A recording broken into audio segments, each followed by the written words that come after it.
So you want to plant a garden this year, but you're not really sure exactly how to do it? Let me walk you step by step on how to plant a garden for this year.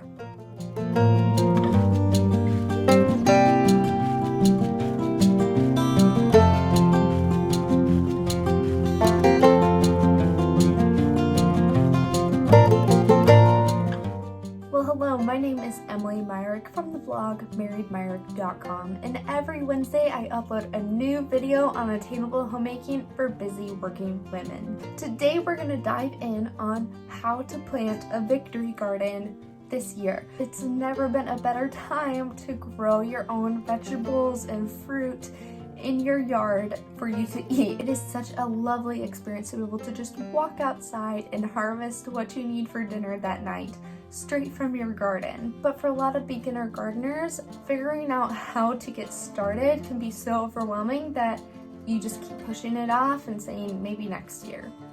Well, let me walk you through step by step on how to start a garden in 6 simple steps. Step number 1 is to figure out where to put your garden. Before you do anything else, you need to assess your space. Now, I dive really deep into this in this video right here that you can watch right after you watch this video to figure out the best place to put your garden based off of where you live and the resources that you have. Step number 2 is to research what you want to plant. You can't figure out what you want to plant before you figure out where to plant it, because what you want to grow might not work well for the space you have. Depending on the temperature of wherever you live, what planting zone you're in, and how long the season is, if you have a greenhouse, if you're growing in a container or in the ground, if your space is very sunny or shady, it's going to determine what plants are going to grow best in your space. So if you have your heart set on lettuce all year round, you're probably not going to be able to do that in the middle of the summer because it's going to be too hot, and lettuce is a cool season crop, so you need to know, like, hey, I need to either plant it in the shade in the summer and hope that it doesn't bolt, or early spring, late fall, into the winter if you have a cold frame or some other kinds of structure to just protect it from the frost. Step number 3 is, that would be 6, no, we're on step number 3, is to figure out when to plant. The first step in figuring out when to plant is to know your zone's frost-free date. So depending on where you're at in the country, if you live in the United States, or where you're at in the world, you need to know when your frost-free date is if you have a winter, because if you plant something that is not cold hardy before the frost-free date, you are just basically guaranteed that that plant is going to die because it's probably going to freeze. Now, in Southwest Missouri, our frost-free date is ironically also tax day, which is April 15th. It's already passed. However, the time of this recording, we are still going to dip under the freezing temperatures tonight, so I'm going to bring in my seedlings. But for the most part, all of my cold hardy crops are going to do just fine tonight.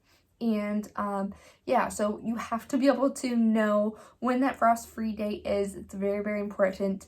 But beyond that, you also need to think about how you want to harvest and when you want to harvest, because that is going to make a big factor in when you plant. For example, we don't want all of our carrots at the exact same time, because I am not planning to can carrots this year. I am going to try to can tomatoes, so you want to make sure that you pick a variety that you can harvest all at once, so you have enough tomatoes at harvest to be able to can those. But for something like carrots that you might want fresh throughout the growing season, planting in successions is very important. So you want to plant every 2 or 3 weeks, depending on when you want another harvest and how delayed you want it to be, and keep planting all the way up until, I believe it's like the middle of June is a pretty good rule of thumb, but it kind of depends on where you're at in the country or the world. But you can keep planting through the summer, just to make sure that you're still being able to harvest before it gets too cold again for that certain crop. but that way you spread out your harvest, and so that you're not just getting 1,000 carrots all at once, but you're getting several in stages, so that you have fresh carrots available all season long. I don't know why carrots is the number one example, but that's the first crop that we're growing in succession. Also, make sure to keep a map of where you are planting and when you planted each of those crops in your garden, so that you are able to remember for harvesting, when to harvest, and when they're all going to be ready. Tip number 4 is to make sure you know how to, and that you're prepared to, fertilize and scout for plants. Now, in this video that I posted, I talked all about my best tips on how to keep plants alive, and you really want to make sure that you are feeding your crops, because even if you're growing in the ground, there's a good chance that there's not enough nutrients in the ground for the plant that you're trying to grow to help it to grow its best and give you the best harvest that you can possibly have.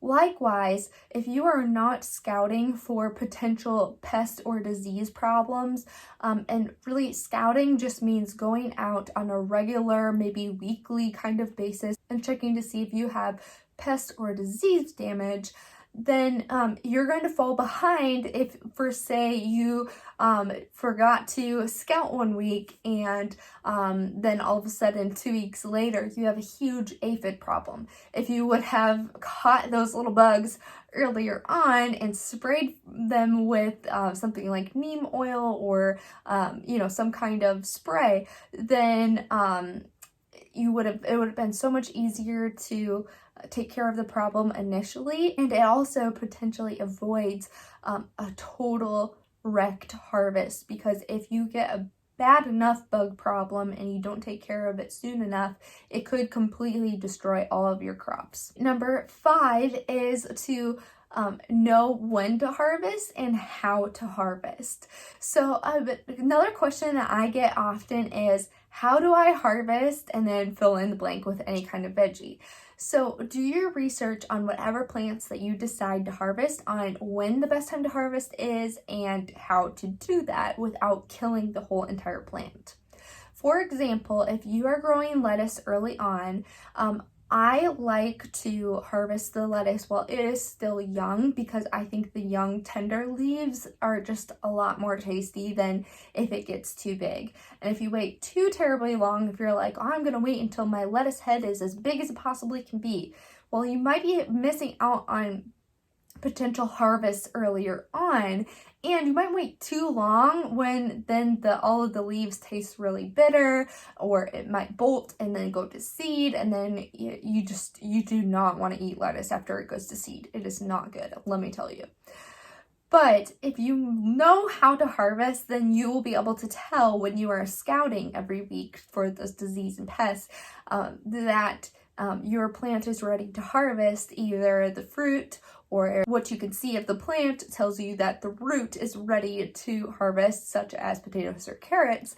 And so just knowing those signs is really, really helpful, so that you can actually reap the harvest that you've sown. My last and final tip is to know how to preserve your harvest. So this is something that we are diving in for kind of the first time this year.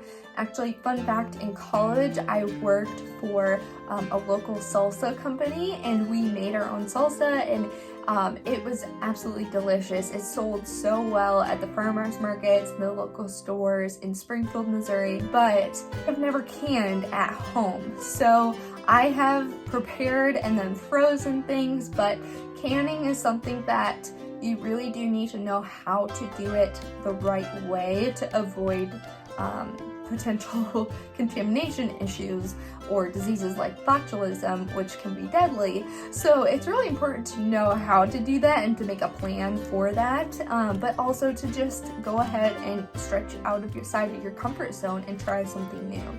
So that is our plan for this year, is to can some of our harvest, to preserve it long past when it is fresh, right when we harvest it.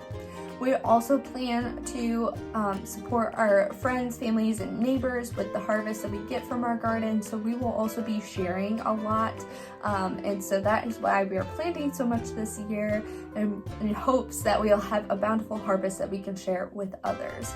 So having a plan on what to do with all this food, because especially if you don't plant in successions, it's all going to be ready at once and you don't want it to all go bad before you have a chance to eat it. That concludes everything for this year. Give this video a thumbs up if you are planting a garden this year, and leave a comment below. Tell me what you are growing.